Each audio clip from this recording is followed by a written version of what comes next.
आज हमारे पास राजस्थान की उड़ती रेत के बीच से निकली एक बेहद ही रोंगटे खड़े कर देने वाली स्क्रिप्ट है। इस कहानी का जो एटमॉस्फेयर, जो माहौल है ना, वो सच में कमाल का है। मतलब सही शब्दों और आवाजों का ऐसा इस्तेमाल कि बस सुनते ही अंदर तक एक अजीब सी सिहरन दौड़ जाए। भाग 1, रहस्यमयी जैसलमेर हॉस्टल और रेगिस्तान का सन्नाटा। कहानी शुरू होती है राहुल और अमन नाम के दो स्टूडेंट्स से, जो एक सस्ते से हॉस्टल की तलाश में जैसलमेर पहुंचे हैं। अब जरा इस जगह की कल्पना कीजिए, एकदम सुनसान, तेज हवाओं के थपेड़े और दूर दूर तक सिर्फ रेत। ये सेटिंग ही अपने आप में इतनी अलग थलग है कि किरदारों को तुरंत पूरी दुनिया से काट देती है। अब यहां एक बड़ा दिलचस्प सवाल सामने आता है। कुछ दरवाजे हमेशा के लिए बंद क्यों रहते हैं? सोचिए, पूरी कहानी अभी सामने आई भी नहीं है, लेकिन स्क्रिप्ट सिर्फ इस एक सवाल और उन खौफनाक हवाओं के साउंड इफेक्ट से ऐसा हुक तैयार करती है कि पूछिए मत। बंद दरवाजे के पीछे क्या है, यह किसी को नहीं पता, पर वो हवाओं की सिसकियां ये साफ बता देती हैं कि उस कमरे को बंद ही रहने देना चाहिए। सस्पेंस बनाने का एकदम क्लासिक तरीका। भाग 2, चौकीदार की चेतावनी, एक डरावनी सलाह। यहीं पर एंट्री होती है हॉस्टल के चौकीदार काका की। स्क्रिप्ट ने इस किरदार को बड़ी ही चालाकी से बुना है। काका की वो ठेठ राजस्थानी टोन और उनकी बातों का वो भारीपन, बस वही कहानी में डर का असली बीज बो देता है। जाहिर है, जो इंसान वहां सालों से रह रहा है, अगर वो कुछ चेतावनी दे रहा है तो बात में वजन तो होगा ही ना। तो यहां सबसे अहम बात यह है कि चौकीदार काका की वो सख्त चेतावनी एक खास नंबर को लेकर थी। कमरा नंबर 13। काका ने दोनों को साफ हिदायत दी कि रात के वक्त इस कमरे के आसपास भटकना भी मत। कारण, क्योंकि अंधेरा होते ही वहां से किसी के रोने की अजीब सी आवाजें आती हैं। वैसे भी 13 नंबर को अक्सर मनहूस माना जाता है ना, और बैकग्राउंड में बजते सस्पेंस म्यूजिक के साथ ये चेतावनी और भी ज्यादा डरावनी हो जाती है। आइए आगे बढ़ते हैं और देखते हैं कि ये खौफ कैसे अपने चरम पर पहुंचता है। टाइमलाइन पर नजर डालें तो पेसिंग कमाल की है। रात 8 बजे दोनों हॉस्टल पहुंचते हैं। फिर रात 11:45 पर अचानक हवाएं बेहद तेज हो जाती हैं।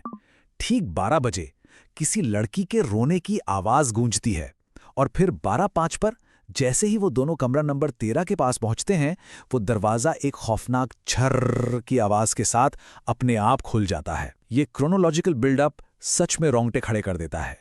भाग 3, कमरा 13 की सच्चाई और आमना सामना। दरवाजा खुलते ही स्क्रिप्ट का पूरा मिजाज बदल जाता है। अब वो अनजाना सस्पेंस खत्म और सीधा टकराव शुरू। लड़के जैसे ही उस घुप्पन अंधेरे में झांकते हैं, सामने सफेद राजस्थानी लहंगे में एक लड़की खड़ी मिलती है। अब डर सिर्फ किसी एहसास का नहीं है, बल्कि वो खौफनाक सच्चाई बिल्कुल सामने खड़ी है।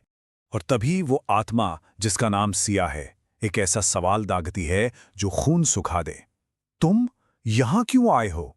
ये सिर्फ एक आम सवाल नहीं है, ये लाइन उन्हें जवाबदेह ठहरा रही है। स्क्रिप्ट दोनों लड़कों को ये सोचने पर मजबूर कर देती है कि उन्होंने उस जगह की निजता को क्यों तोड़ा। वो वहां बिन बुलाए आए हैं, और अब तो इस गुस्ताखी की कीमत चुकानी ही पड़ेगी। इसका जवाब देखिए। हमें माफ कर दो, हम बस। अमन की एक कांपती हुई आवाज और अधूरा छूटा हुआ वाक्य बहुत कुछ कह जाता है। यह संवाद इतनी तेजी से होता है कि अमन अपनी बात तक पूरी नहीं कर पाता। इस स्क्रिप्ट की खूबी है जो पल भर में दिखा देती है कि दोनों की सिट्टी पिट्टी गुम हो चुकी है। उनके हकलाते शब्दों में उनकी दहशत साफ सुनी जा सकती है, और ये बड़ी ही खूबसूरती से इस पूरी घटना का असल कारण समझाता है। सिया कहती है, महाने इंसाफ चाहिए। यहीं से उसकी दर्दनाक कहानी सामने आती है। पता चलता है कि सालों पहले वो भी एक स्टूडेंट के तौर पर ही यहाँ आई थी, लेकिन उसके साथ ऐसा धोखा हुआ कि उसने इसी कमरे में अपनी जान दे दी। तो साफ है कि ये कोई रैंडम भूतिया किस्सा नहीं है। ये एक अधूरे इंसाफ की तकलीफदेह दास्तान है जो उसे यहाँ बांधे हुए है।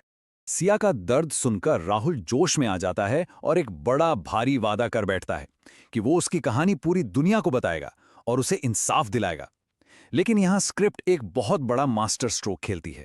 जिस सेकंड राहुल के मुंह से ये वादा निकलता है, अचानक आंधी चलने लगती है और सारी लाइटें गोल हो जाती हैं, मानो उस आत्मा को उनकी ये दखलंदाजी और ये खोखला वादा बिल्कुल भी बर्दाश्त नहीं हुआ। भाग 4, खौफनाक आखिरी मोड़ और अगली सुबह का सन्नाटा। सीधा कट्टू अगली सुबह। रात का वो खौफनाक मंजर अब सुबह की भयानक घबराहट में बदल चुका है। चौकीदार काका के तो होश उड़े हुए हैं, क्योंकि दोनों लड़के राहुल और अमन हॉस्टल से गायब हैं। उनका कोई नामो निशान तक नहीं बचा। ये अचानक आया मोड़ सच में भीतर तक झकझोर देता है। अब इस स्लाइड के बारे में जो सबसे दिलचस्प बात है, वो है उस दरवाजे पर लिखा हुआ नया मैसेज। पहले उस कमरे में कोई नहीं रहता था, फिर वो दो लड़के वहां गए, लेकिन अब दरवाजे पर जो लिखा है वो रूह कंपाने वाला है। कमरा नंबर 13, अब 4 लोग रहते हैं। और भयानक बात यह है कि अंदर से 2 लड़कों और एक लड़की के हंसने की आवाजें आ रही हैं। ये इस कहानी का सबसे खौफनाक और अनसुलझा ट्विस्ट है। जरा इस नंबर पे गौर कीजिए, 4। स्क्रिप्ट में साफ साफ जिक्र है कि कमरे के अंदर से सिर्फ 2 लड़कों और एक लड़की की हंसी गूंज रही है। तो राहुल, अमन और सिया, ये तो कुल मिला के 3 ही हुए ना। लेकिन बाहर बोर्ड पर लिखा है कि 4 लोग रहते हैं। ये गणित किसी भी तरह मेल नहीं खाता, और यही एक छोटी सी डिटेल इस पूरे अंजाम को और भी ज्यादा खौफनाक बना देती है।